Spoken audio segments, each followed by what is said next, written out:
വെയിലാണ്. എന്താ ചൂടെന്നറിയോ? അപ്പം ഞാൻ വിചാരിച്ചു, നല്ല ദാഹമുണ്ട്, നാരങ്ങയില്ല, നാരങ്ങ വെള്ളം ഉണ്ടാക്കാൻ നാരങ്ങയില്ല. അപ്പം ഞാൻ വിചാരിച്ചു മോരിരിപ്പുണ്ട്, അതിലേക്ക് കുറച്ച് നമുക്ക് മോര് വെള്ളമില്ലേ, അതായത് സംഭാരം, അതുണ്ടാക്കാനായിട്ട് പോവാം. ഇവിടെ ഞാൻ ഇത് ശരിക്കും പറഞ്ഞാൽ നാരങ്ങയുടെ ഒരു മുളച്ചുണ്ടായതാട്ടോ. എന്താണെന്നറിയോ? അതിൻ്റെ ഇല 2-3 പൊട്ടിച്ചെടുക്കുകയാണ്. സംഭാരത്തിലിട്ടാലേ നല്ല മണമായിരിക്കും, നല്ല ടേസ്റ്റും ആയിരിക്കും.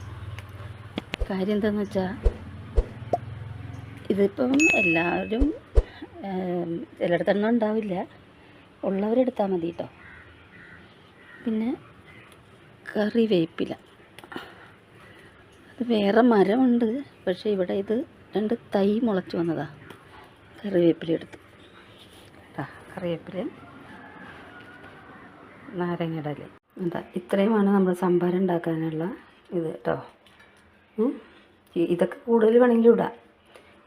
നാരങ്ങത്തിൻ്റെ ഇല ചിലപ്പോൾ എല്ലായിടത്തും കിട്ടിയെന്ന് വരില്ല, പക്ഷേ കറിവേപ്പില കുറച്ചും കൂടി ഇടാം.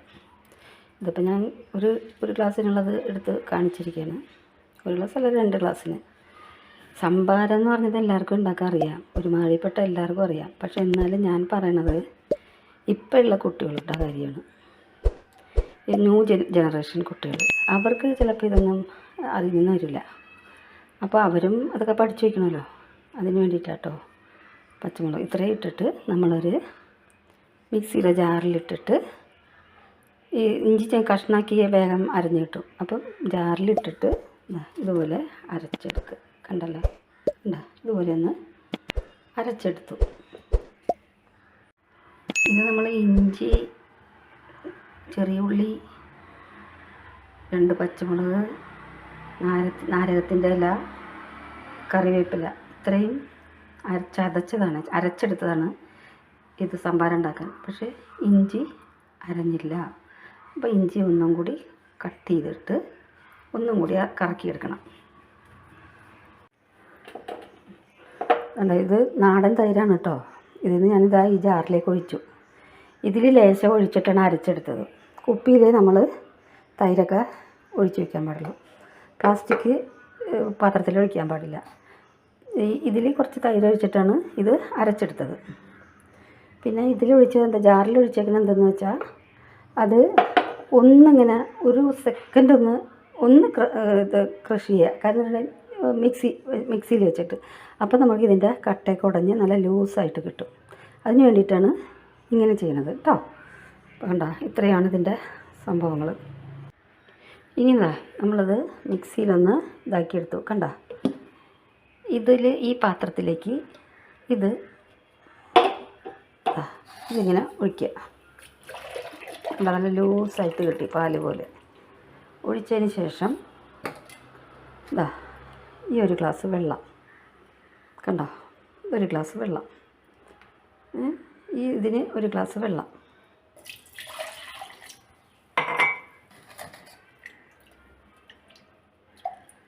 വെള്ളം കൂടി ഒഴിച്ച് കൊടുക്കുക. ബാക്കിയുള്ള വെള്ളം കൂടി ഒഴിക്കുക. അതിലേക്ക് നമ്മൾ അരച്ച് വെച്ച ഇതുണ്ടല്ലോ, ഇതുപോലെ അരച്ചത് ഇട്ട് കൊടുക്കുക.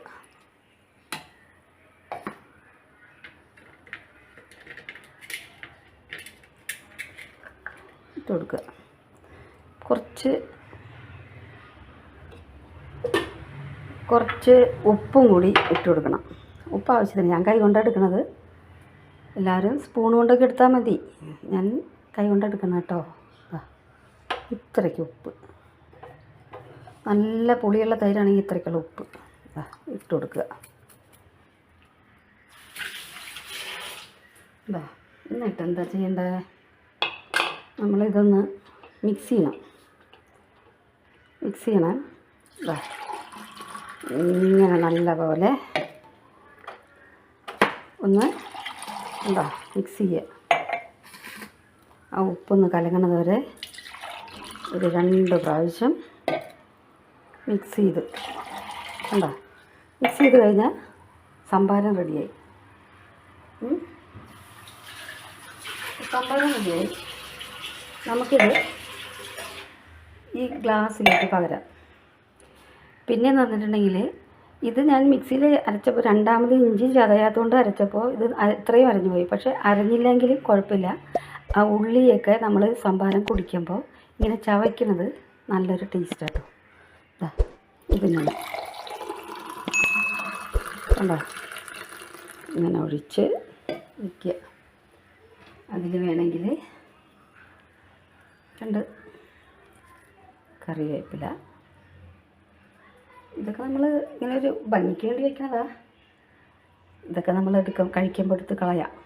ഓക്കെ, കണ്ട നല്ല സംഭാരം റെഡി. കണ്ട സംഭാരം. ഇതെല്ലാം അമ്മയുടെ അടുക്കളയിൽ ചെയ്യുന്നതാണ് കേട്ടോ. എൻ്റെ മക്കൾക്ക് വേണ്ടിയിട്ട് ഞാൻ ചെയ്തു തരുന്നതാണേ, കാണിച്ചു തരുന്നതാണേ. ഇതാണ് സംഭാരം. ഇതാണ്. അപ്പോൾ ശരി, ഓക്കെ, താങ്ക് യു. സംഭാരം റെഡി ആയിട്ടുണ്ട്. ഞാൻ നേരത്തെ പറഞ്ഞോന്നറിയില്ല, ഈ സംഭാരം ഉണ്ടാക്കി ഞാൻ കാണിച്ചത് എനിക്ക് അതായത് ഇത് അറിയാത്ത എൻ്റെ കൊച്ചു മക്കൾക്ക് വേണ്ടിയിട്ടാണ് കേട്ടോ. എല്ലാവർക്കും വേണ്ടിയിട്ട്. കാരണം ഇത് ഉണ്ടാക്കാൻ അറിയാത്തവരും ഉണ്ട്, അറിയണവർക്ക് അറിയാം, അറിയാത്തവർക്ക് വേണ്ടിയിട്ടാണ് ഞാൻ ഈ സംഭാരം ഉണ്ടാക്കി കാണിച്ചത്.